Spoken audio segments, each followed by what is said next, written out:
On the morning of August 1st, 1966, shots ring out from the observation deck of the clock tower on the University of Texas campus. It marks the infamous beginning of the modern era of mass shootings in America. I'm Sarah Ferris, true crime podcaster. And I'm Catherine Schweit, the former head of the FBI's active shooter program. And you're listening to Stop the Killing. Welcome back to Stop the Killing. This is part 2 of our interview that we did with Terra Newell, survivor of her stepfather, Dirty John Meehan, who you may know from the podcast Dirty John or the TV documentaries and the TV dramatisation starring Eric Banner as Dirty John. Thank you to all those people who couldn't wait to hear part 2 and subscribed on Patreon or on Apple. We really appreciate your support. And for those who aren't listening to this back to back, here's a reminder of Terra's story. I'm Terra Newell. I'm a survivor from Dirty John Meehan, who was my stepdad that my mom married, not knowing he was a psychopath. And unfortunately, he ended up coming after me in a parking garage and trying to kill me or unalive me. And he was unsuccessful in it. And I actually was able to get the knife from him and kill and stab him in self-defense. We left Terra in the last episode driving home from work. So let's dive back into the story. I arrive at my place. The gate's actually broken. And I look over and I see a guy fiddling with a tire iron in his trunk. My dog immediately starts barking aggressively at him. I tell my dog to knock it off because I thought it was just a homeless guy. And I pull into my space. I get out of my car, I grab my dog, and that's when John grabbed me by the waist, looked me in the eyes, and said, "Do you remember me?" I looked up at him and I immediately tried to run away from him, but I was unable to detach from him. That's when he started punching me, what I thought was punching me. And he tried to cover my mouth. I bit him as hard as I could. So he couldn't cover my mouth at all. After that, he didn't even try. But he just went to anger and he just started hitting me harder. I actually brought up my purse to protect my heart and some of my organs. And I had a leather clutch. And so when he was stabbing me, which I now know that was stabbing, he actually got me in the forearm right here once. And then he actually got me in the chest, but very slightly, because of my purse. And then at this time, we're kind of tossing around. I'm trying to still get away from him. And so I ended up falling on my back and I fell on my shoulder and my shoulder was very scraped up. And then my legs are up in the air. And so he is now on his knees. And at this time, I'm aware of that I'm actually in a knife fight because the knife was in a Del Taco bag before to conceal the knife. And now I see the knife. And so I also just came from the dog kennel too. So I'm wearing rain boots. And so I'm kicking him with rain boots and kicking his forearms as it's coming down onto me. And then I'm able to kick the forearm and the knife actually lands on my right-hand side in the ice pick position. And my dog's also attacking his ankles at the same time. I pick up the knife and then I start just wailing on him. And at this time, I stab him in the back of his shoulders. But for me, I'm thinking I'm actually stabbing him in the front of his chest. I just disassociated that for a while. And then as he was falling down on me, I'm holding his head. And then I stab him once in the forehead right here or right here. And then the last one was in the eye because I know that's the softest point of the entry to the brain. And I watch a lot of Walking Dead. And so that was the last one. I pull out the knife and then I toss the knife away from his body and I scoot him away. I start just assessing the situation and I realize that I have a stab wound in my forearm. So I start applying pressure to that. that's when a lady showed up with her yellow lab and asked me, what can I do to help you? I said, can you please just grab my dog for me? So she grabbed my dog, and then this guy with dreads comes on a bike, starts asking me if I'm okay. What can I do to help you? I tell him that I'm fine. Because I'm sure you were. Right. Yeah. In my head, I was like, I got this handled. Because, I got it handled. yeah. Like, he gives me something to put around my arm. I'm like, okay, I guess I should do that. And then I started applying pressure. And then this other girl who's a 14-year-old lifeguard, she comes up and she starts telling me, I'm Skylar. I'm trained in this type of situation. What's your name? How old are you? When's your birthday? And starts asking me these questions to get me out of my shock state, which is Nice. super. Wow. And Let's hear it for the 14-year-old lifeguard. Yay. Yeah, 14. Good for her. Wow. Did you worry that he was still alive? Well, then one of the guys went to go give him CPR. I kept repeating out loud, that was my stepdad. He tried to kill me. That was my stepdad. He tried to kill me, because I wanted to give people as little as information as possible, but enough where they understand the situation. Because I understand that if I'm like, oh, I stabbed and I killed him, they're going to look at that and be like, wait a sec, and put me in a different bracket. Well, like I wasn't handcuffed or anything, but I was questioned. I was interrogated for hours before I even got medical treatment. Wow. So, the guy went to give him CPR. I see that. I try to give him a warning, tell him, no, that guy might try to kill you. But I realize I have no control over that. So I need to do what's best for myself, and I need to get away from him. So I walk down the hill, and the lifeguard girl walks me down the hill. And then I ask her to grab my phone, or where's my phone? She goes and grabs my phone, and I call my mom. I tell her, I'm so sorry. I think I killed your husband. I knew that he would do this. And she just was like, what? I'm just, what? And then I told her, like, I think I killed John. And then she's like, okay, where are you? And then just like, okay, I'm on my way. The ambulance people, they wrapped up my arm, but they didn't like do anything. They just wrapped it up. And then they put an IV in me, and I get to the hospital, and they open it up. It slowed down bleeding. They let me stay there with an open wound for probably a couple hours. And they didn't check me out for anything else. They wanted to get the story from me before I was even checked out, like, fully medically. So they got the whole story from me from whenever I got there right after my attack to probably like 11:30, 11:20 at night. And I also asked them, I was like, where's my mom? And they told me that she went to the other hospital to be with John, and which was What? not true. They told her that she needed to go identify him. That And must have been very traumatizing in that moment. Yeah, well, it was really heartbreaking because I was like, wait, what? This just happened to me? My mom's going to be with him now? Wait, what? Like, my mom's actually really choosing him over me. And that was not the case whatsoever. Like, she was his widow, and they did revive him because that guy did CPR on him, but he was brain dead. And so he was considered a John Doe. So, you have to get all your ducks in a row. And then at this point, I'm being able to be released. And when my sister actually comes in, and she's the first person I see because my other sister is yelling at the cops and telling them, how dare you guys not be able to let me see my sister? She needs me. And I fucking love her for that. Because like, she is fighting for me.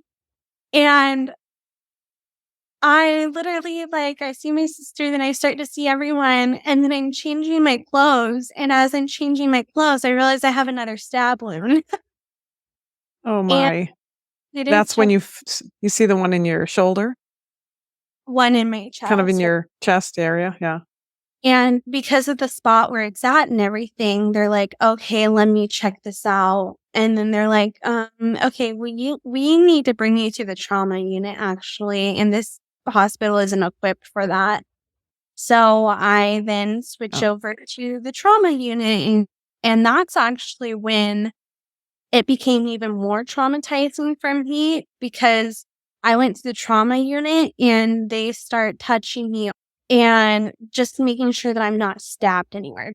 Sorry, it's just the hospital is the worst place for me to go to, but it was just re-traumatizing because there was no consent. I was being poked and prodded, everything.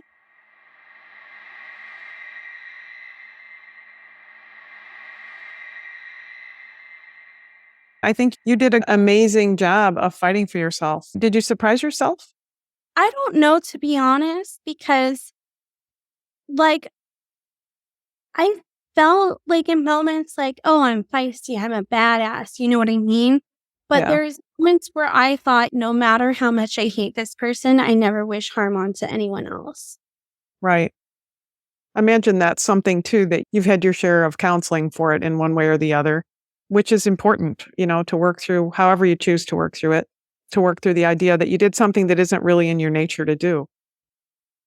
Yeah, well, like I'm a person that will like contemplate hitting a spider sometimes. I'm like, should I just bring it outside so that I can live a good life? I totally get that. And the reason I mention it too is that a lot of times, I talk to a lot of people about run, hide, fight. And so many people say, oh, I could never fight. You might not have thought you could do this, but you did it. Have you contemplated that? Well, I know now, like if I'm in an attack or anything, I feel like I could do it again, even though I would never want to. Right. Like I've gone through therapy, and part of that therapy is realizing that I did everything right in my attack. And how many people get to say that? And how many people get to come out like with a stab wound in the forearm and a stab wound in the chest that was not concerning to me? Like, the stab wound in the chest, even though I went to the ICU unit, they did exploratory surgery on me to see if I was bleeding out. I was not bleeding out, didn't hit any vital organs. I was in there for 2 days, and, I like interviewed so many people on Survivor Squad and stuff, and we just had a stabbing victim, Jane Borowski, and I'm like, she got stabbed so many times. Yeah. Like, I'm so lucky. Yeah. Yeah. I think that's kind of a blessing, but a curse for survivors is they survived. I've heard so many people say, but I survived, survivor's guilt, right? To me, your story is very empowering. I haven't heard you tell this story before. I was careful not to do that and read about it. And you tell it in a very humble way. You were pushed into a position of taking a life to save your own. And you, even in that moment, you still clearly are very humbled by having to even explain it and talk about it. So, I mean, it's incredibly admirable. Thank you. I really appreciate that comment because I do speak out about my trauma, and because I am out there will be people that are like, oh my gosh, like you're just a straight up killer. And it really helps to hear that from you, because those people are mostly people on the internet just saying random things to me, where you actually have the knowledge, the education to say that to me. So thank you. Terra, can I take you to your recovery? Because I know that since this has happened to you, you have, taken this event in your life, the worst day of your life, and really turned it around and made it into something that you can bring power to so many people. And I know this because I've been an avid follower of the Survivor Squad, which is your new podcast. You're giving a platform to other survivors and sharing those stories. And there's just so much empowerment in those stories. Do you want to tell us a little bit about your journey to recovery and how the Survivor Squad became part of that?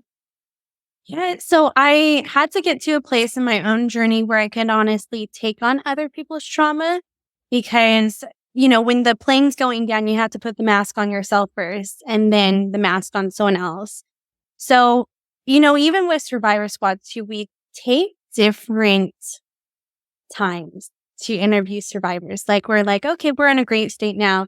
We do these interviews. And then we realize when our emotional bandwidth gets a little too low, and then we're like, okay, we got to take a month off or we got to take a few weeks off because that's why we have episodes banked. But it's so helpful getting to know other survivors, getting to know their journey, because there's something that I felt for so long. I felt like I was the only one in my trauma. And that is just simply not true. There's other people that defended themselves in self-defense and even took life.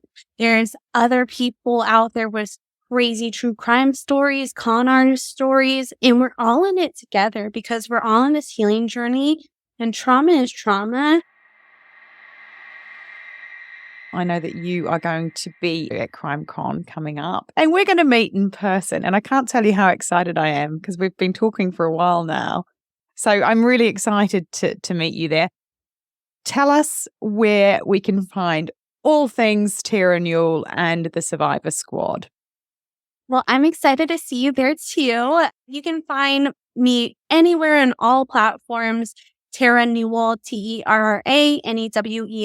The only place where I'm different is Twitter. That's Terra_Newell. And you can find Survivor Squad anywhere where podcasts are available, the Survivor Squad podcast. You also run yoga retreats, Terra. Tell us a little bit about where people can find you to connect and what they involve. So my yoga retreats are all on my website, terranewellsurvival.com. They're very limited because I only like to take a small group of people and focus on their healing journey, because also when I'm in it with you guys, I'm taking on all that energy and all that trauma. So I want to make sure I'm not like taking 10 people. Like this next retreat is only going to be 4 to 5 people, very inclusive, and so I really enjoy it. And it's only for feminine energy, just because I have a lot of survivors that unfortunately are scared of men. That's fair. Yeah. That's fair. All right. That website once again. At terranewellsurvival.com, you guys can find all my retreats, all my information on terranewellsurvival.com. Thank you so much for sharing. We really appreciate the time, Terra. And thank you just for being empathetic and working with me. I still live in my trauma sometimes, and there's days that are harder for me than others. Thanks for listening. And if you want to know more, Catherine's book, Stop the Killing, is out now. For more details, go to catherineschweit.com. Please consider also supporting our independently made podcast. It's simple to do. Go to patreon.com/Stop the Killing. And for as little as the price of a latte a month, you can be part of the solution to stop the killing. Patreon rewards range from official do-gooder status to ad-free episodes, autographed books, and opportunities to connect with us directly for your business, school, church, or even just a book club chat.